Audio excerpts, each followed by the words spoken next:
E para mediar essa mesa, eu vou convidar a Laís Xavier. Tá certo.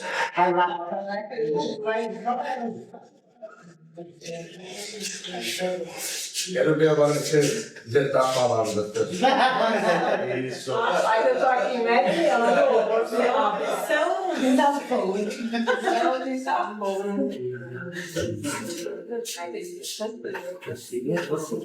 Bom dia, gente. Bom dia.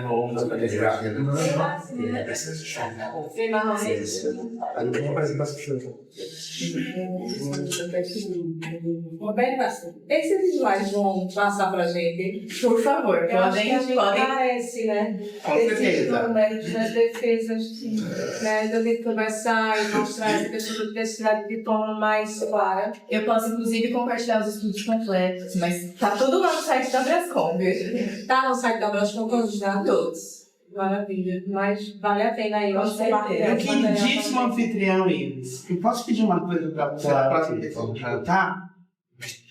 A gente, mulher preta, pode fazer. Você sabe como é que funciona, né? Isso não trabalhar em roda, porque a gente vai vendo as pessoas. Eu estou aqui muito incomodado. Tá vendo?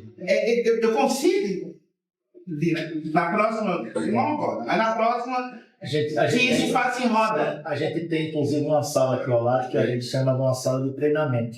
Tá. E ela é exatamente para permitir as integrações. Exatamente. Não nesse formato de auditório. Que é melhor, né? Minha preta, mas a gente pode falar e olhar para as pessoas, a beleza das pessoas. Afinal, quando tu não me botei assim para ninguém ver. Isso é terrível, né? Pode ficar tranquilo. Eu vou aqui tentar fazer um processo de mediação e a gente, né?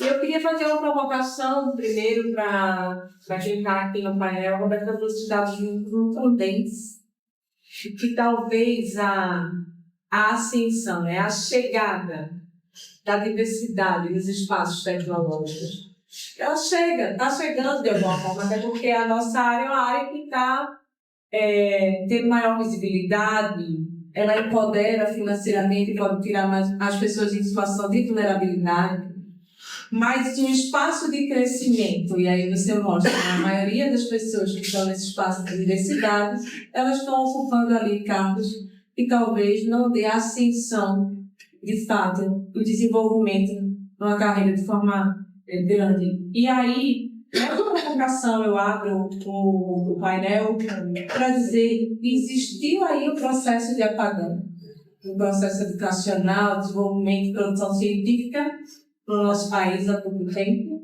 e quais foram os impactos desse apagão nesse processo, e aí já deixando esse mote dos dados que Roberta trouxe. E aí eu acho que eu poderia começar a contar, porque é da academia, pode ser? Pessoal, tudo sem projetar, Vai ter projeção? Você tem que. Não controlar. Não, tá fica. Não coloca não. Só ficar no meio. É só nossa. Só ainda. Eu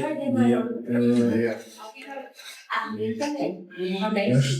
Gostaria de agradecer o convite de Rosângela, por meio dela, parabenizar a equipe pela promoção do evento e também as instâncias do governo para a nossa fundação. Tua fala me pega bastante, essa realização do sonho das minhas ancestrais. E aí, lendo também poeta, programado para morrer nós certo é, crer no que deve. É um liberal, racionais, liberal de parte dele. E isso me pega a mente, que além da realização dos sonhos dos nossos ancestrais, às vezes nós somos a realização dos sonhos dos nossos contemporâneos, que não puderam ocupar esse espaço. Eu sou Rafael França, professor doutor da Universidade de Pernambuco, né? Oriento não retinto periférico, e eu tenho uma família que, de certa forma, sempre representou o folclore brasileiro. Eu tenho avós e avós que foram criados exclusivamente por mulheres. A família da minha mãe é branca, a família do pai preta, né? e a gente vai se miscigenando. E tive um primo que se envolveu com o crime assassinato aos 14 anos, preto. Tenho um primo preto também, que aos 18 anos também deu uma infração e passou 4 anos num presídio, com 18 anos, que é o primário. E é um pouco para tratar o ambiente em que eu vim, né? Porque eu acho que a gente só olha o problema que está perto da gente. Então, eu sou a primeira pessoa da minha família a se formar na universidade pública. Até agora, o único doutor da minha família e o único professor universitário. Então, é o que geralmente a gente sai de um espaço muito grande para o outro, mas a gente tem que voltar um pouco e olhar para os nossos. Né? Então, eu acho que esses projetos que a gente desenvolve na Universidade de Pernambuco, de certa forma, tem esse olhar. E aí eu não poderia deixar de agradecer publicamente a dois outros presos aqui, Cláudio aí, Aldair, professor da Universidade de Pernambuco, e Cláudio, um grande articulador aqui do Povo Digital, todo mundo conhece Cláudio, Cláudio Nascimento. Aldair, um preto de campo, com uma história parecida com a minha, né? Daquele que trabalhou para estudar, se formado do curso como estou trabalhando. Cláudio não precisa de doutorado, ele acha que precisa, mas ele não precisa. Ele já tem um conhecimento ancestral e tecnológico reunido juntos. E sem Cláudio e sem Aldair, esse projeto não seria possível. Cláudio, porque articulou a aproximação da universidade com o governo e com financiamentos. E o Aldair, porque é todo na execução por junto comigo, perdendo os últimos cabelos que a gente tem na universidade. E aí, como eu falei, gente, esse projeto é fruto do nosso olhar acerca de nós mesmos, né? De onde nós viemos, dos nossos pais, das nossas mães, dos nossos avós, que têm dificuldade de acessar tecnologia digital, né? Meu pai, até hoje, tem dificuldade de mandar um áudio do WhatsApp. Ele tem 62 anos. Cada feira de preto e pau. Minha mãe também, mesma coisa. Já tentei levar eles para o curso, mas eles não querem, já tentei ensinar em casa. Mas tem uma resistência, parece que tem que ser alguém fora da família para ensinar. E a gente tem essa dificuldade, né? E aí, quando a gente vê esse projeto, a gente pensa, porque eu e o Aldair, a gente trabalha na extensão da Universidade de Pernambuco. Né? E a extensão é o pátrio feio. A gente sempre vai trabalhando com os excluídos, né? Enquanto todo mundo quer o glamour da pesquisa, o glamour da pós-graduação, eu e o Aldair, nós somos sujeitos de extensão universitária, porque a gente não consegue ficar encastelado na universidade lá pelo no afim. Então, a gente sempre está ali procurando esse vínculo da extensão com a sociedade, tentando trazer os nossos problemas para dentro da universidade, que são nossos também. E nós estamos em um momento de curricularização da extensão, né? Isso quer dizer, 10% da carga horária de todo curso de graduação tem que ser vivenciado na extensão universitária. De medicina à licenciatura. Ninguém se forma hoje em curso de graduação se não cumprir pelo menos 10% da carga horária de extensão universitária. E, nesse sentido, essa extensão tem que ser vivida fora da universidade. Só que a universidade não gosta de sair dos seus muros. E a gente tem provocado constantemente essa questão. E aí, quando a gente olha para o nosso problema aqui em questão, a gente começa pelo próprio governo. Aí a gente tem que tocar na ferida. Às vezes, nós herdamos algumas estruturas já consolidadas, mas temos tempo para mudar. Mas, às vezes, o progresso ele afasta as pessoas. Eu estou aqui com um quadro de utilização do governo eletrônico nos 12 meses, dados de 2023, né, publicado ano passado, pela CGI. Já tem uma pesquisa mais atualizada, mas a base dos dados ainda não estava contemplando esses dados mais atualizados, então não é tão antigo. E aí a gente vê que tem um gargalo, né, na classe C, D e E no acesso ao governo digital. Né? E aí, obviamente, o recorte racial não estava bem posto na pesquisa por outros motivos, mas quando a gente olha para a classe C, D e E, é a classe que mais contempla pessoas negras, mulheres pretas e pessoas excluídas da sociedade. Né? Então, quase 50% da classe C, D e E não acessaram o governo digital nos últimos 12 meses. São pessoas excluídas da cidadania digital. Né? São pessoas que não conseguem acessar serviços públicos, principalmente quando o governo insiste em lançar serviços exclusivamente digitais. Então a gente tem que começar, enquanto gestor público, a olhar para essas pessoas. Todo serviço lançado exclusivamente digital é uma porção de exclusão, certo? E aí, quando a gente avança, indivíduos por último acesso à internet, a gente vai perceber outros gargalos aqui, mas aí que eu trago já de faixa etária, que é o nosso recorte do primeiro projeto que eu vou apresentar. Né? Se a gente olhar direitinho aqui, 42% de pessoas com 60 anos ou mais alegam nunca terem acessado a internet. E eu me pergunto, né, elas nunca acessaram, nem sabem que estão acessando quando usam o WhatsApp para falar com o filho, certo? E aí esse número também está ali com 10% em pessoas de 45 a 59, né, 50 mais. Mas a gente percebe que, mais ou menos, quase metade da população brasileira não consegue usar as tecnologias digitais, e por isso que elas caem em golpe, como o INSS. Né? Veja como uma questão contemporânea desvela um problema que a gente já está enfrentando há alguns anos. Né? Esses números pouco mudam, se você pegar a série histórica da CGI, ele se mantém nessa estacionado nessa etapa. E aí, nem vem para a carreira de TI, que eu já apontado aqui. Então, vou voltar interrompendo assim. Quantos por cento você acha que é o gap eletrônico e quantos por cento é a infraestrutura?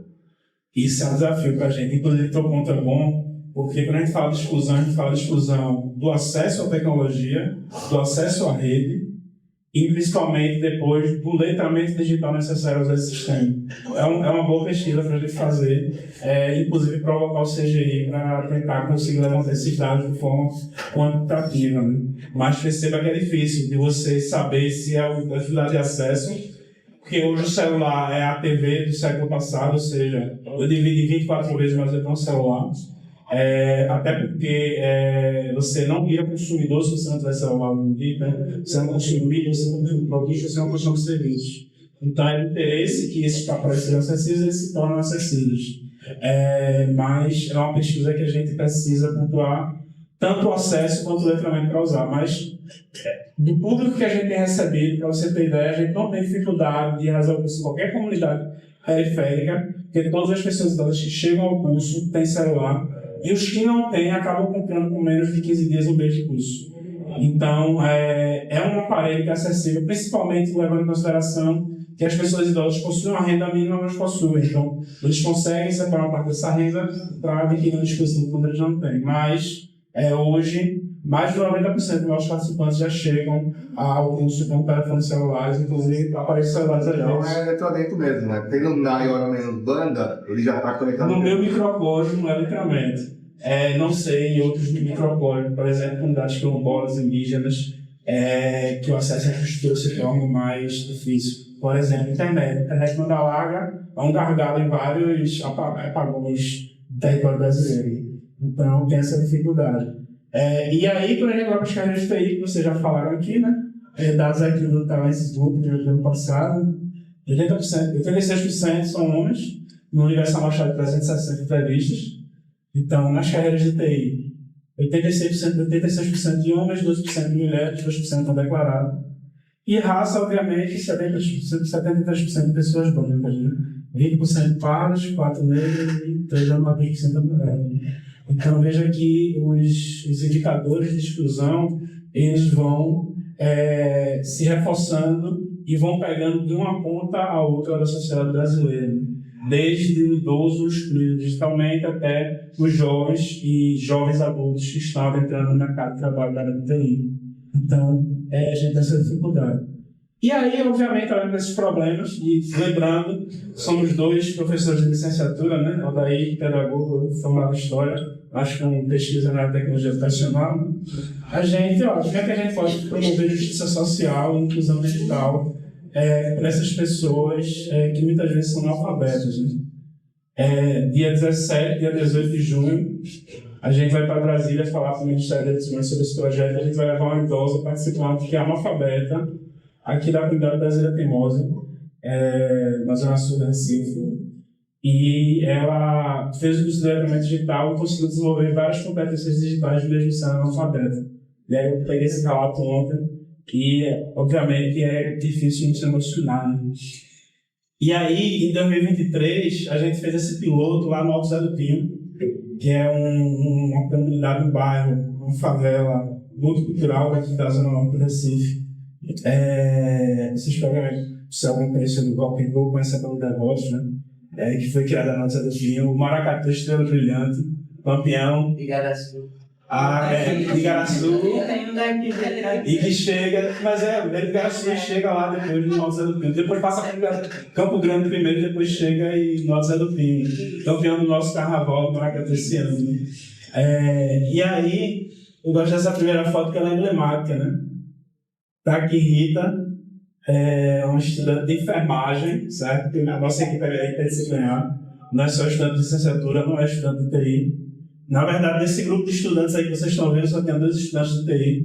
Os demais eram estudantes de licenciatura de Ciências Sociais, estudantes de licenciatura de História, estudantes de enfermagem, de saúde coletiva. Então, está aqui a principal representação do nosso público, né?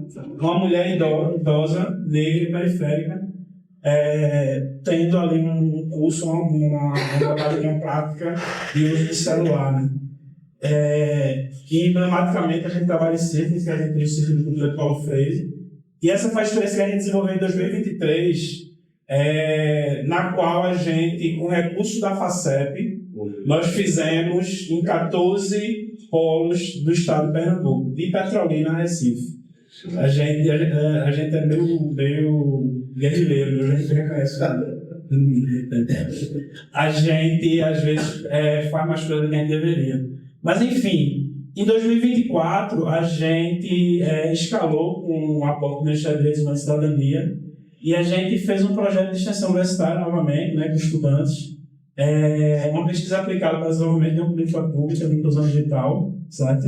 Articulando ensino, pesquisa e extensão, a extensão ali como ponto central dessa vez, certo? E atuando no Recife e com o grupo no Piauí e FPI, né? Então foram 2 estados que participaram desse projeto. Foi uma aporte de 600 mil, e o que eu quero pontuar aqui é essa articulação interinstitucional e integração de políticas públicas. Porque perceba, um aporte do Ministério dos Direitos Humanos, a gente formou o estudante universitário de uma forma mais qualificada. Quando esse estudante chega ao mercado de trabalho, ele chega com empatia, com escuta ativa e com um olhar diferente acerca da sociedade, então ele consegue ver as exclusões em tempo real, ele se forma no ambiente de exclusão e a gente está impactando a vida de pessoas idosas, né?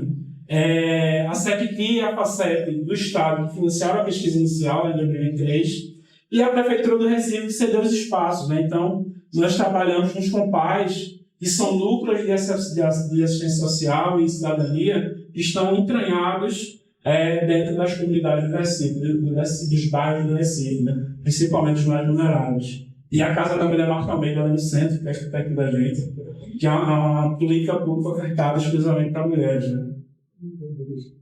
E aí a gente conseguiu, nesses 5 meses de atuação, formar 356 participantes, né? 22 extensivos universitários, certo? A experiência formativa para o estudante de formação social, certo? Aqui é um pouco do nosso conteúdo no curso, né? Que vai de identidade digital, serviço de cibersegurança e desinformação, que a gente não tem como letrar só para usar aplicativo e software, a gente tem que falar do risco à democracia, do risco à cidadania, né? Então, reconhecimento de desinformação e principalmente governo digital, né? A gente tem que ensinar as pessoas idosas a usar o governo digital. Então, essa foi o curso com a versão de 20 horas, mas a gente já tem um feedback de que ele precisa ter 60 horas, né? É um piloto, e a gente já sinalizou isso para o Ministério. E aí a gente está prototipando, gente, tem alguns passos aí, são algumas fotos de vários turnos, certo? Os estudantes engajados, os estudantes são adotados como netos e netas pelas pessoas idosas e criam um vínculo afetivo ali de formação, isso é muito juntos, né? Quando ela fala do lugar do afeto na sala de aula, como ele é importante. E não existe afeto maior do que do avô e da avó com o neto e com a neta. Porque assim, o pai cria, o avô estraga, a avó estraga, né? Então, tem esse laço afetivo sendo criado. Tanto que a nossa ideia inicial do projeto era Neto Conecta. Né? E aí, para finalizar, o que é que nós temos feito para os mais jovens? Isso aqui foi uma experiência que a gente teve ano passado, de um curso de chatbot de inteligência artificial para adolescentes de 15 anos da Prefeitura Municipal de São Lourenço da Mata. Qual era a ideia aqui? Não era só formar, porque a ideia aqui era colocar eles em contato com estudantes universitários da área de TI, porque é o seguinte, às vezes o que um estudante de ensino fundamental na rede pública periférica precisa é de uma inspiração, de um exemplo a ser seguido. E que exemplo melhor para ele, não de um professor, que também é um bom exemplo, mas de uma pessoa que está próxima a ele, poucos anos de distância, 4, 5 anos de distância, que já está na universidade e consegue dizer, vem para cá também que aqui é bom. Então a gente coloca na extensão universitária esse estudante do ensino superior, né, nosso aluno de licenciatura em computação, André, que já está da metade para o fim do curso, que já desenvolveu várias competências de ensino de tecnologia da informação, pensando na BNCC de computação, que está sendo curricularizada na educação básica, né? Trabalhando em pensamento computacional, cultura digital e no digital. E aí a gente basicamente cria uma estrutura de mentoria, no qual os estudantes universitários, de certa forma, funcionam por algum momento como mentores desses estudantes que estão saindo do fundamental e já estão se direcionando ao ensino médio para começar a pensar uma carreira, começar a pensar que sabe talvez entrar numa carreira de TI. Né? Então, essa foi uma experiência que a gente teve muito boa. E para vocês terem ideia, o projeto durou 15 dias. Mas até hoje eu tenho um aluno que é de São Lourenço da Mata, e Rafael, os meninos vivem lá em casa, perguntando como é a universidade, perguntando como é que está sendo, tirando dúvidas sobre o curso, ou seja, de fato, eles começam a se esperar nesses estudantes. Né? Então, esse é um pouco do que a gente tem trazido aqui. E aí, para finalizar, a gente aqui tem, né, o que eles fizeram durante o curso. Né? Aquela adolescente lá, ela criou um chatbot de chefe de cozinha, que eu sempre de receita, durante o curso, por 15 dias. Esses meninos aqui criaram um chatbot para calcular a obra para um armazém da comunidade deles. Então percebam como tem uma criatividade em um curso de 15 dias. Adolescentes que nunca tinham usado essa tecnologia desenvolveram um chatbot para inteligência artificial conversar com seus pares. Né? Então, isso é um pouco do que a gente tem feito, né, na extensão universitária. E agora a gente chuta. Eu vou colocar aqui, porque a Mônica tem a apresentação também, é isso? Então já vou, né? Já trabalhando, né? Bora, Mônica, chega.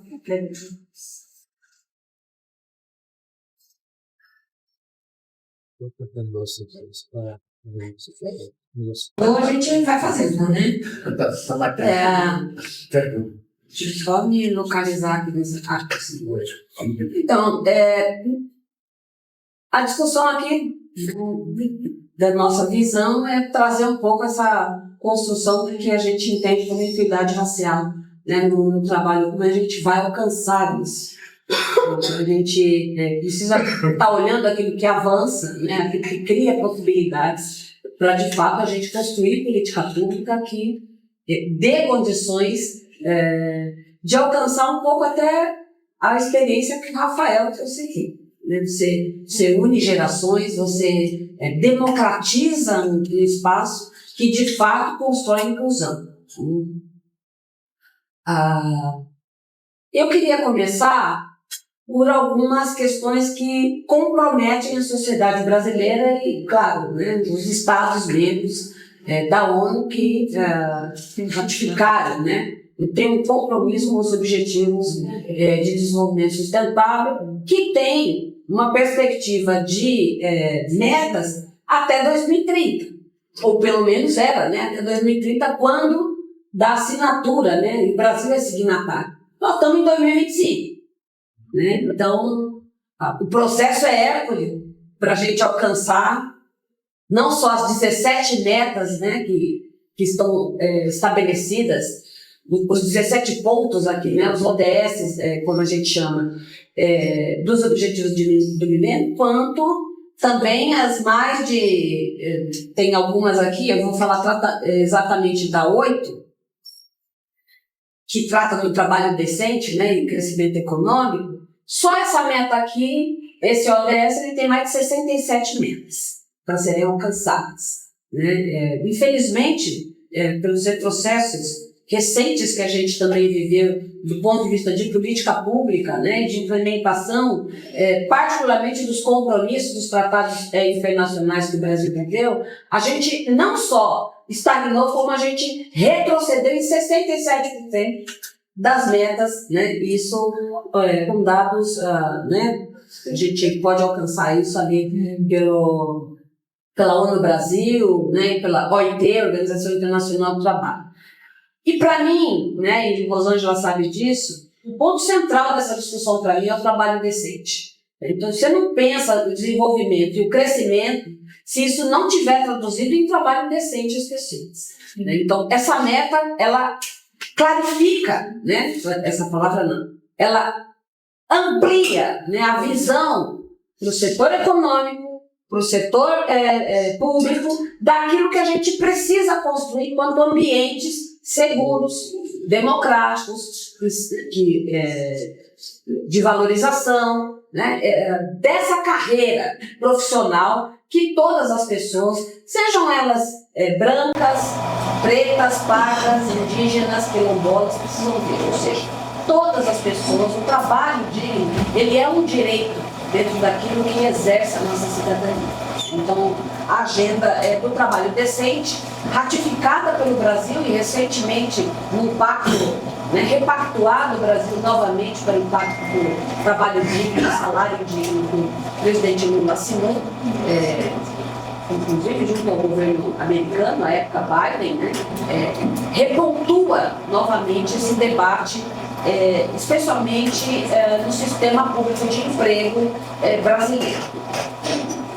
E aí o Brasil assume um protagonismo, né, diferenciado, que é incluir a ODS número 18, que trata sobre a igualdade étnico-racial, como uma, né, das ODS que precisam ser incorporadas na transversalidade de todas aquelas outras que a gente viu no outro slide.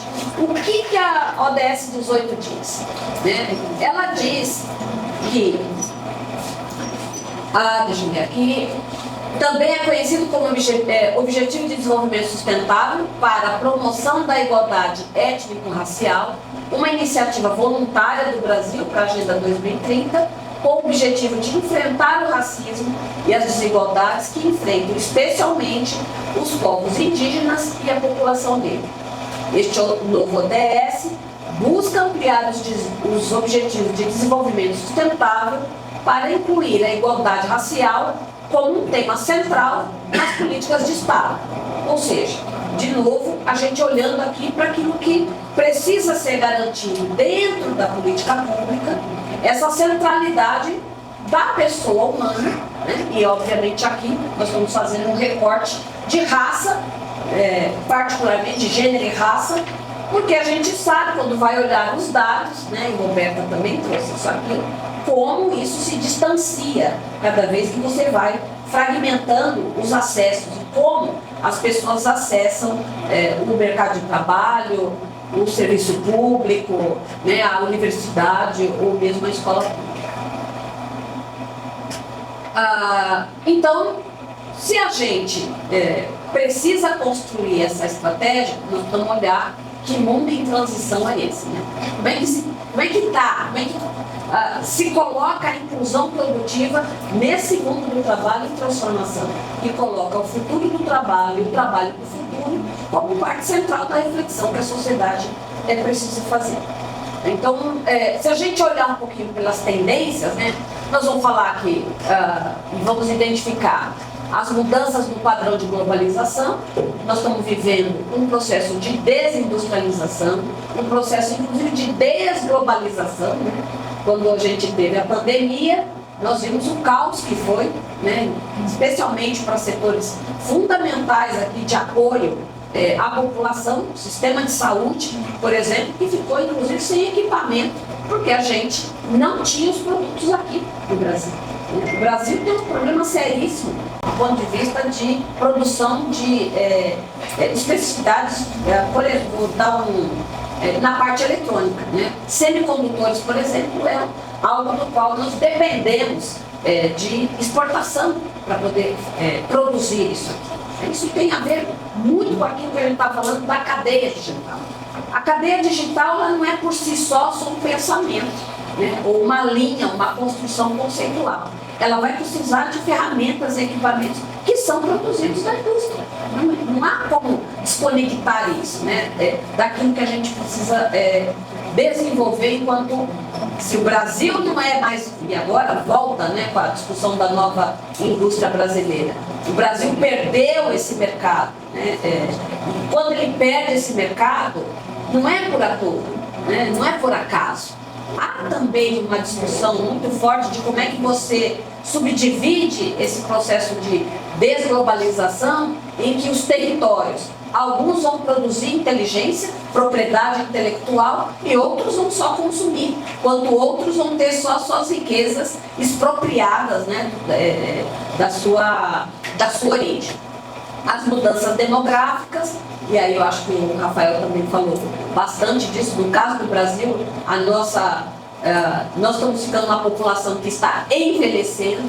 Então como é que você, dentro de um país, né, que pensa o processo de tecnologia, vai incluir as pessoas, né, da melhor idade, do ponto de vista não só do que elas precisam acessar enquanto cidadãos, mas do que isso vai qualificar, da qualidade de vida para essas pessoas. A digitalização da economia, que eu acho que é um pouco do tema que a gente está tratando aqui, né, que essa tecnologia qualifica e impulsiona o mercado de trabalho digital no Brasil. Não dá para não dizer aqui também da questão da flexibilização das relações de trabalho, porque quando a gente fala do mundo digital, pessoal, vocês vão me perdoar, minha linguagem ela é sindical, então eu costumo chamar as pessoas de companheiros e companheiras, né? Eu vou estender a minha forma aqui, se todo mundo, né, se não achar ruim. Essa flexibilização, ela se deflagra com uma imensa massa de trabalhadores e trabalhadoras que saem, inclusive, do mercado formal por várias razões, né? Reestruturação produtiva, qualificação, uma série de coisas, e inundam aí as plataformas, né? Que é o teletrabalho, né? As plataformas digitais. O que nós temos contra elas? Absolutamente nada. Desde que elas não sejam plataformas que vão precarizar o trabalho das pessoas, né? Fazer com que a uberização do trabalho não torne aquele trabalhador que se entende hoje como um trabalhador autônomo, mas autônomo do quê? Ele é dono do quê quando ele trabalha 18, 19, né? Faz uma jornada de 18 horas, 20 horas por dia, né? Onde está essa autonomia no momento em que efetivamente ele tiver uma situação de saúde ou no caso das mulheres uma licença maternidade?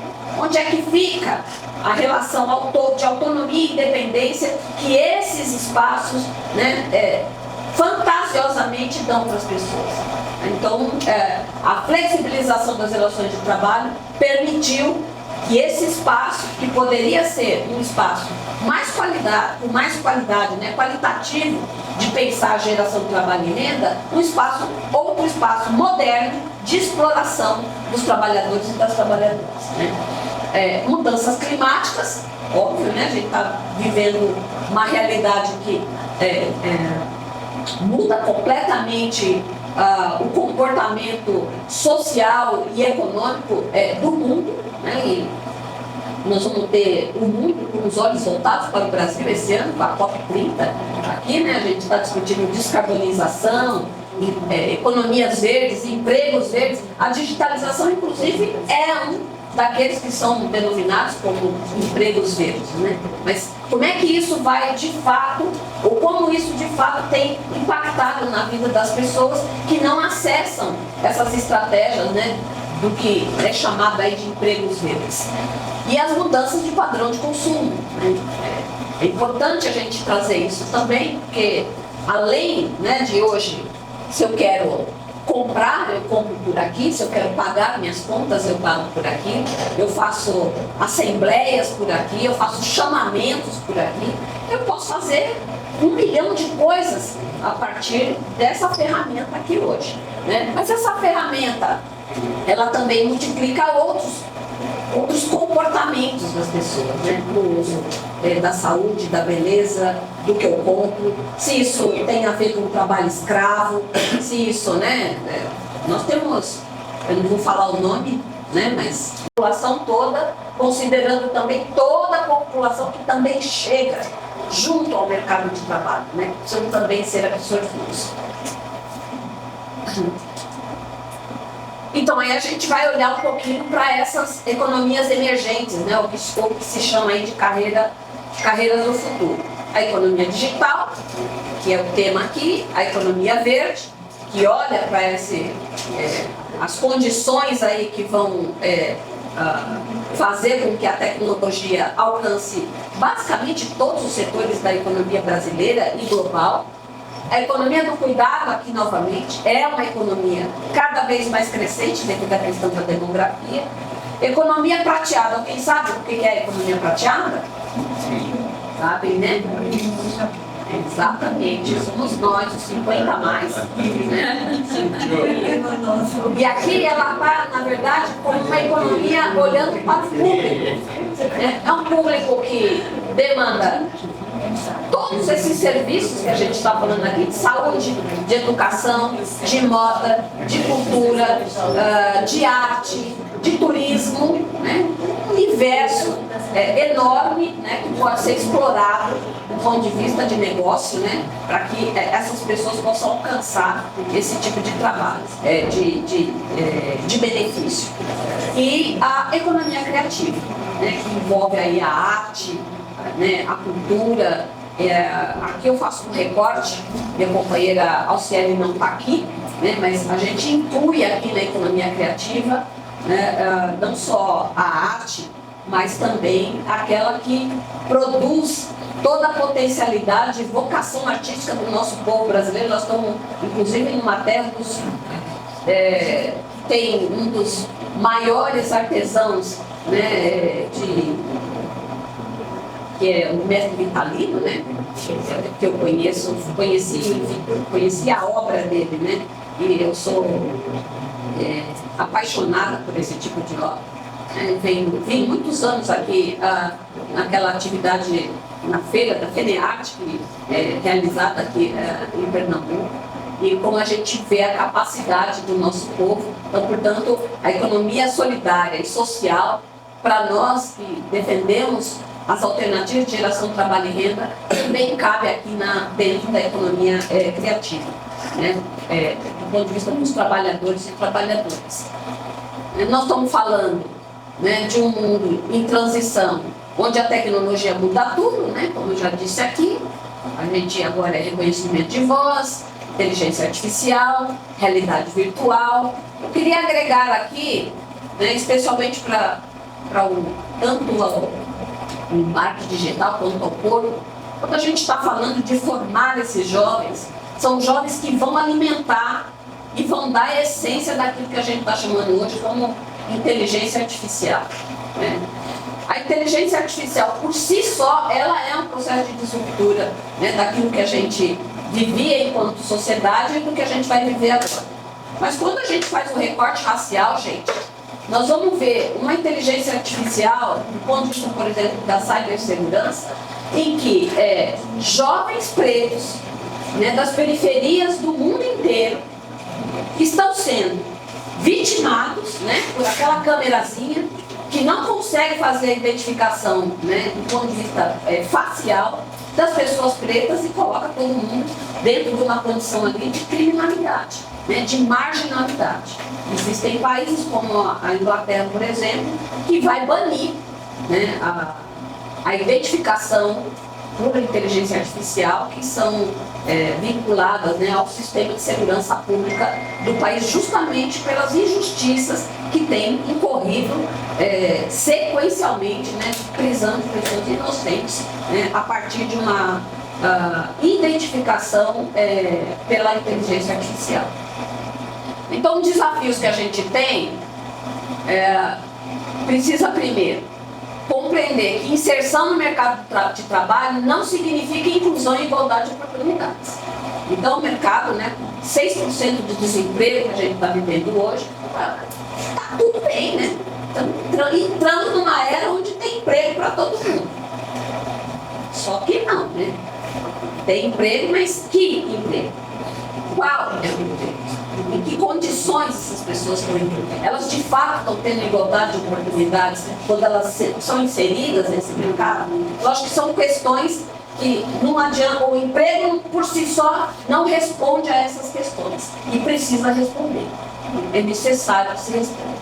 Né? As mudanças que impõem, né, essa adaptação, aí as lacunas na qualidade da educação, defasagem de aprendizagem e habilidades, né, e a qualificação profissional como sendo fatores preponderantes de exclusão. A gente falava um pouquinho disso ontem com o Daniel, né, e enquanto isso é um processo desafiador na educação brasileira, né, e faço um parênteses aqui, lá na frente, no meu último slide, a gente vai falar disso, a quem e com quem está a responsabilidade da qualificação profissional do nosso país, gente. Além, eu sei que tem muitos, e aqui, inclusive, tem pessoas sentadas aqui.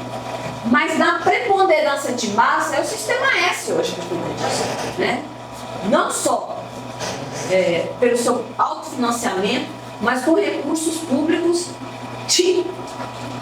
né, dos quais nós não interferimos na condição, na qualidade ou nas questões de cidadania que esse espaço formativo precisa ter. Eu não preciso ter só um profissional que seja competente em habilidades. Eu preciso ter um profissional que também construa consciência crítica daquilo que ele vai ser enquanto cidadão, né? Dentro do convívio social da sociedade.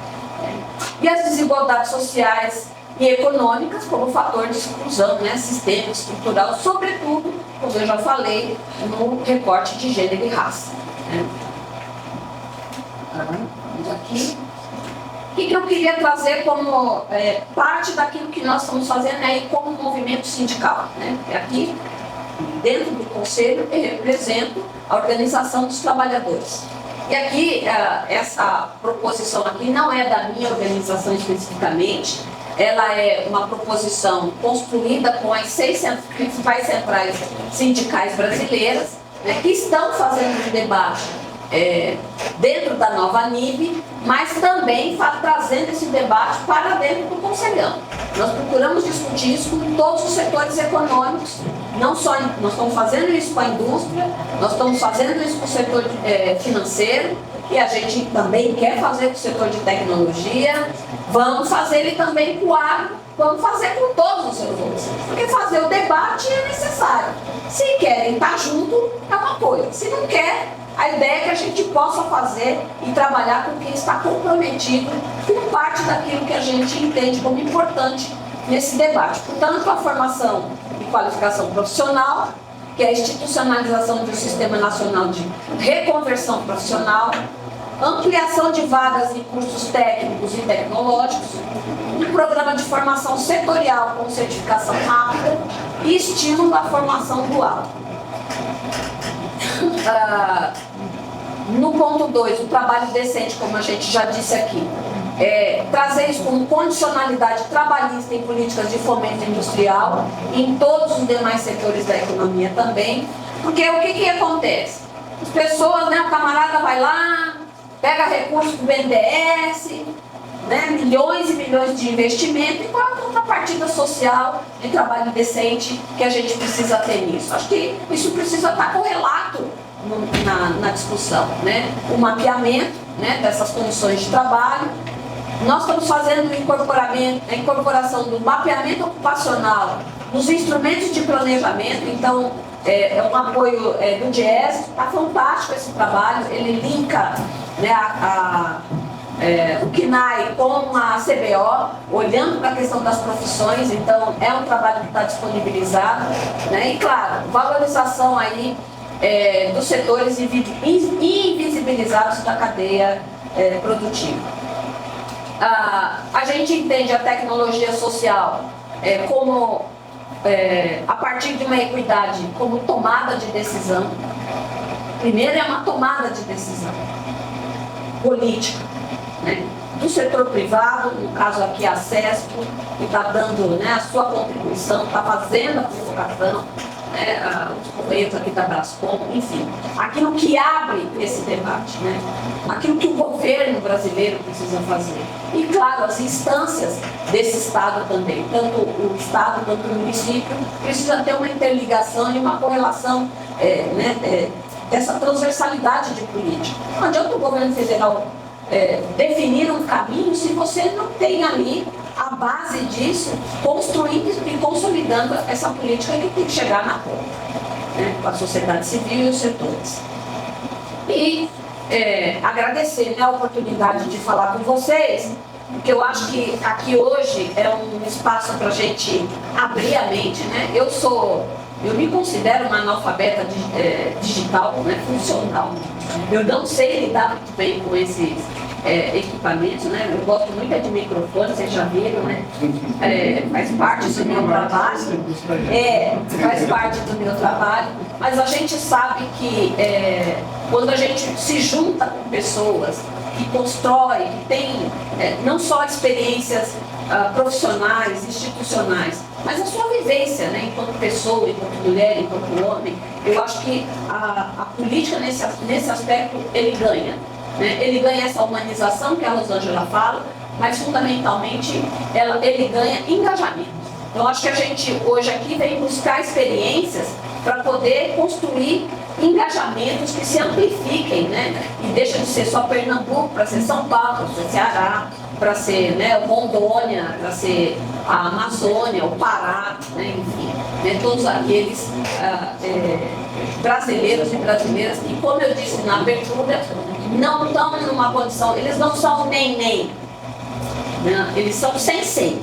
Né, nossos jovens não são nem, eles são sem. Eles não têm espaço à educação, eles não têm espaço para qualificação. Mas se você abrir uma oportunidade, seja jovem, seja homem, seja mulher, oportunidades abrem mentes, constroem e, com certeza, consolidam uma nação igualitária, justa, né, e especialmente democrática. Eu acho que a inclusão digital ela precisa fortalecer a nossa democracia. Se ela não fortalece a democracia, a gente precisa pensar para que ela vai servir. Se for mais um equipamento, mais um instrumento para fortalecer mazela, é melhor não ter. Né? Ela precisa ter um papel social disruptivo daquilo que faz com que as pessoas ficam excluídas desse processo. Então, estou à disposição aí de vocês. Obrigada.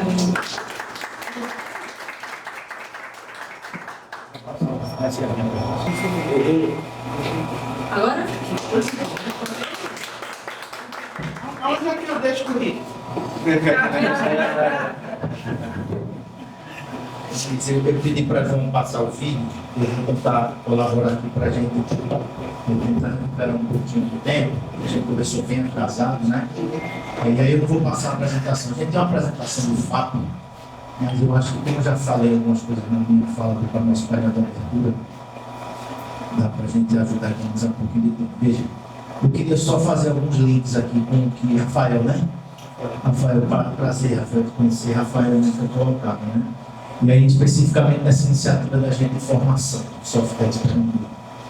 Quando a gente, das nossas jornadas de trabalho aqui, das associações, demais, assim, além de muitos que estão aqui, mas a Edita, o Tadinho, Gerino, Marisa, a gente conversando como é que a acesso do software Pernambuco poderia dar uma colaboração efetiva nessa questão, Roberta, da escala de formação, né? A gente já tinha aqui a iniciativa do Porto Digital com a Prefeitura do Recife, que é o Embarque Digital, que é uma graduação, que é super importante. Mas a gente ficou se provocando, puxa vida, como é que a gente... Esse gargalo de formação de mão de obra é tão grande no país, eu acho que a Brasil tem números acima de 700 mil vagas, eu achei isso aberto, né?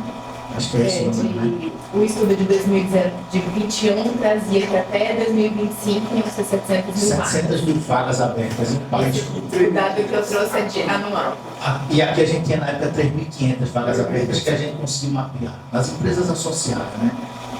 E a gente, no país de desempregado desse ainda com um número tão alto de desemprego, como é que a gente dá uma contribuição efetiva, né, para somar nessa prova? E aí a gente pensou exatamente na formação acelerada de programação, onde a gente disse, poxa, dá para a gente dar uma ajuda do que a gente chama, aí fazendo analogia com o futebol, a gente tem esses pontos, né? A gente vai formar a categoria de base, vai ajudar a formar a categoria de base. Porque a gente sabe que já existe uma exclusão tremenda, porque esses cidadãos, a gente está até tirando a palavra jovem, vocês vão entender já, a gente falava os jovens e tal, mas a gente tem escrito que tudo que é idade, a gente não limitou a idade, né? A única exigência que o programa tem é que tenha 18 anos quando concluir a formação, porque vai entrar no mercado de trabalho. Então, 18 anos de ensino médio completo, ou terminando o último ano do ensino médio, para que ele possa acompanhar a questão de lógica, raciocínio lógico, não lógica de programação. Não tem nenhuma exigência, você precisa conhecer nenhum curso de formação na área de tecnologia, né? Então a gente abre o espectro de possibilidade para esses cidadãos e a gente abre uma porta de entrada no mercado de tecnologia e a gente diz muito claro para os empresários que a gente vai formar um trabalho júnior ainda, mas sem a primeira possibilidade, de forma muito rápida, em 6 meses, de ele acessar esse mercado de trabalho, que a gente viu tantos dados aqui, desde a apresentação da Roberta, que paga 2 vezes e meia, 3 vezes acima da média de remuneração da maioria dos setores, né? Então, como é que a gente faz essa inclusão? Então, foi quando a gente estruturou junto a formação acelerada de programação. E aí, Rafael, a tua apresentação provocou demais aqui. Eu mandei imediatamente durante a tua apresentação para Eduardo Vaira, que é o nosso coordenador executivo do Softex, que pilota a iniciativa com o time. A gente tem um time da Secretaria do FAC, agora por Estrutura Digital. Pessoal, a gente precisa se envolver nessa pauta do letramento digital. Bom, já fazendo um link aqui de uma saída que esse evento pode nos dar, Rafael. A gente precisa se envolver nesse letramento digital, porque essa questão da exclusão, por exemplo, do OFBR é um negócio absurdo, né? Absurdo. E eu me lembrei, minha mãe tem 75 anos, talvez se ela estiver ouvindo nada errado, ela quer ficar brava, né? Então, mas eu acho que é isso. Minha mãe tem 75 anos, formada em letras, eu dizia para a Rosângela, colega dela, formada em letras, e uma dificuldade tremenda, uma resistência. A gente é de TI, ela não aceita que a gente ensine a usar. Né? Imagina essa população que você nos apresenta aqui. A gente tem que se envolver nisso, não dá para ficar esperando a iniciativa pública sozinho cuidar disso. Né? Então, eu queria fazer esse link, já nos colocar à disposição. Cláudio compartilhou, meu amigo Cláudio, compartilhou comigo ali logo no início o Data Favela, né, Cláudio? 17 milhões de pessoas morando nas favelas. Rapidamente eu passei os slides. Seria o 4º maior estado em população se a gente citasse todas as favelas. Né? 8 de cada 10 na pesquisa já empreenderam ou gostariam de empreender. E o que é que a gente pode fazer? Né, isso? Então eu queria já fazer essa provocação, dizer que o FAP, o Bolsa Futuro Digital, a gente não tem nenhuma preocupação, isso é o espírito da gente, com paternidade. Quando a gente chegou no Ministério, quando o Vitor provocou para a gente, estava numa reunião lá da Federação ACES, ouvindo uma apresentação lá de prestação de contas no Ministério da Ciência e Tecnologia, tinha uma rubrica lá que tinha sido a aplicação financeira de um projeto enorme da Apple, se eu não me engano, e então provoca o Contígio lá na Apple. A gente pode fazer um projeto de formação, pode, mas o problema é que vocês só têm 2 semanas. E ainda durante a reunião ele provoca a gente senta aqui no dia seguinte, e em 10 dias estava lá um projeto que a gente tinha feito um piloto, já aqui em Recife, para 50 pessoas, né? E a gente está dando essa colaboração e a gente quer que se espalhe realmente o país todo. Agora, eu acho que já são 6, tem alguém da gente do software não está aí, mas eu acho que são 6 estados, Pernambuco, mais 4, 10, e são 13 estados que vão ser contemplados no Bolsa Futuro Digital. 13 ou 14 estados, né? Com essas 10 mil pessoas. Então, como é que a gente pode ir melhorando? E a gente tem plena consciência de que a gente vai errar bastante. A gente errou na questão da evasão nos primeiros módulos, lá atrás a gente já corrigiu isso, né? O programa tem uma bolsa durante a formação, para ajudar. Eu acho que foi a Rosângela que falou do jovem que deixa de ir para a universidade porque não tem R$50 para poder se deslocar e se alimentar. Então, a gente implementou essa questão da bolsa. E aí, por fim, o modelo que a gente criou, a gente tem se provocado, a gente está pouco se importando com o número de formandos. A gente quer saber quantos vão entrar no mercado de trabalho. Isso é que a gente está monitorando né, Laís, de perto com o time, para que a gente tenha o maior percentual de inclusão no mercado de trabalho. E aí os empresários estão fazendo sua parte, né? E aí eu me lembro, Mônica, que você provocou aqui o recurso do Sistema S. Aí você me levanta a bola aqui com uma oportunidade maravilhosa. Esse recurso, você chamou lá recurso público, e sim, o recurso é público, mas ele é alimentado, eu lembro sempre disso, 3,8% dos impostos que a gente paga nas empresas vai para lá alimentar. E a gente vai sempre brigar lá com o Sebrae, com o Senai, que a gente tem que...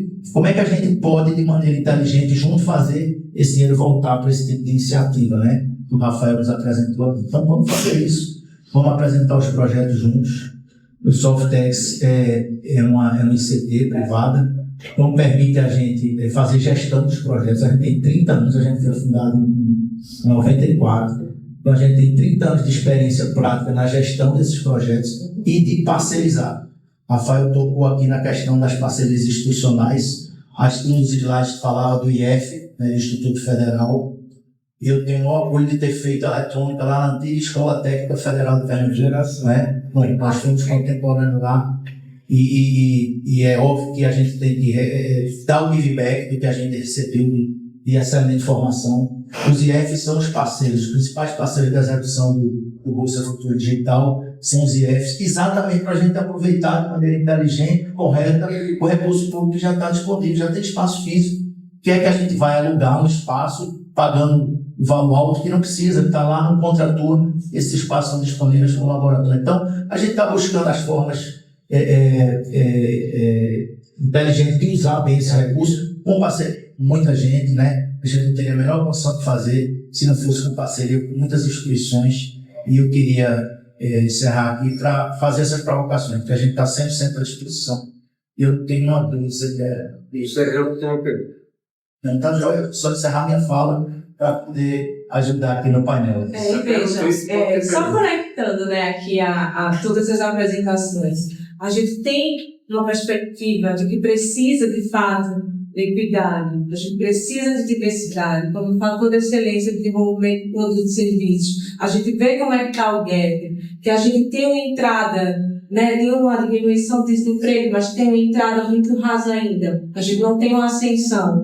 E a gente vê um ambiente tecnológico como um espaço de crescimento e desenvolvimento, como o Ivo está trazendo, né? A gente está fazendo formação de uma população que vem de escola pública, de uma população que tem um grande recorte dentro do espaço do FAP, por exemplo, uma população diversa. A gente traz para dentro, conversa com o empresariado, a gente está formando gente de base, mas que tem capacidade de ascensão dentro do ambiente tecnológico. Então, e aí só conversando aqui com você, eu acho sim que a tecnologia é uma ferramenta e não mais uma ferramenta que vai ficar lá para aumentar os processos de exclusão, pelo contrário. Eu acho que o nosso espaço, o espaço tecnológico, é um espaço da gente conseguir fazer essas formações, programas como o Embarque e o FAP, e dar sim ascensão e tira as pessoas de situação de vulnerabilidade social. E aí, por conta disso, eu queria perguntar, Roberto, já que ela representa as maiores empresas, né, que está aqui com a Brascom está ali com a FIBIT, com a NTT, com todo mundo.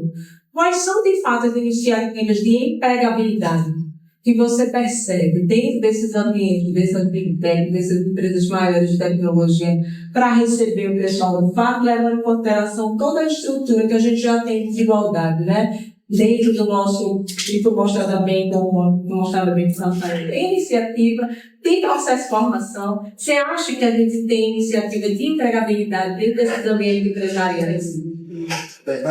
Deixa eu só fazer uma complementação que eu queria fazer uma pergunta. Primeiro, são 3 estados, tá?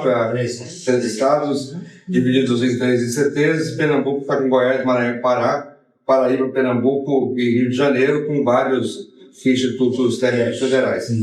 Só para uma pergunta que eu achei que você ia entrar nela. Você fez um recorte do FAP aqui em Pernambuco, e a gente estava falando das profissões que deixarão de existir. Você já viu no FAP uma migração de algumas profissões buscando a área de tecnologia? Eu só queria que você citasse isso, você verificou isso. Eu vou citar muito bem lembrado. Eu queria só complementar, Roberto, a provocação lá, com uma informação que me faltou compartilhar com vocês sobre o modelo do FAP e agora a Bolsa Futuro Digital, né? que é o que faz a diferença. Veja, no final da formação, né, a formação é de 6 meses, mas a gente tem um processo que a gente chama de residências em TIC. Obviamente, sem reinventar a roda, bebendo lá na fonte da residência médica, onde os alunos, nos 3 primeiros meses, eles fazem uma formação teórica, mas no 4º, 5º e 6º mês, ele já faz dentro de projetos reais que a empresa apresenta. A gente tem o que a gente chama de projeto integrador, e aí é onde entra os empresários assumindo um compromisso de apresentar os projetos integradores, porque os alunos vão praticar desenvolvimento de software de front-end e back-end em problemas reais do mercado. E ali aumenta tremendamente a chance dele ser incorporado e contratado depois. Então, é muito comum ter vários estagiários que, obviamente, entram com um estágio, né? E depois são contratados. Ele está relatando aqui que tem 5. Na D2, que é uma das empresas que funciona aqui nesse prédio, a Digital Twin, que Ítalo é sócio, também tem outros sócios nossos aqui, a gente tem 12 ex-alunos do FAP trabalhando conosco já, né? E para a gente, depoimento aqui honesto, gente, foi ótimo, foi excelente. A gente tem um pessoal já formado e a gente tem a possibilidade, Roberto, de complementar a bolsa. Então, faltou divulgar essa informação também, a gente divulga a bolsa. E a pergunta de Christian, a gente ficou surpreso positivamente com a quantidade de profissionais e de cidadãos que estão fazendo migração de carreira. Um desses profissionais que estão conosco, o André, ele é historiador, da área de história. Então, tem gente de enfermagem, Rafael, tem gente de história. Pasme, minha gente, a gente só não encontrou, estou vendo meu amigo Tiago balançando a cabeça ali, outro empreendedor e associado nosso, a gente só não encontrou, Tiago, médico e médica inscrito. Só esta profissão. Todas as outras que a gente imaginar se inscreveram e estão fazendo migração de carreira, encontrando no mercado de TI oportunidade de trabalho. Eu queria só fazer esse complemento. Eu alonguei um pouquinho mais. Obrigado. Acho que é uma excelente provocação e um exercício que a gente está fazendo na Brascamp. Assim, o que eu enxergo hoje é que a gente tem iniciativas pontuais e que são mais microcosmos. Então, a gente faz, além de jovem aprendiz e estagiário, né? Então, outras iniciativas. E aí, Leis, por conta disso, eu fui escutar os jovens. Eu fiz rodas de conversas com jovens de organizações sociais que passam por bootcamps, e aí algumas eu consegui fazer online, então eu consegui acessar outros estados. E aí, mas é que me marca muito. Uma garota que se formou, ela se inscreveu para 253 vagas. Ela tem uma planilha e ela foi chamada para 4 entrevistas. E o jovem que está em situação mais vulnerável, ele não tem tempo, né? Porque ele precisa comer, precisa, né, viver, né? Então, o processo de encontrar, por isso que eu falei para vocês no início, a gente precisa pensar no emprego, né? A gente tem que capacitar, mas tem que pensar no emprego. Esses programas de residência, eles são fundamentais, porque a gente está vendo um mismatch, entre a formação e o acesso ao mercado, especialmente porque a inteligência artificial ela está fazendo esses trabalhos mais operacionais de base, que seriam os trabalhos de acesso desses primeiros empregos.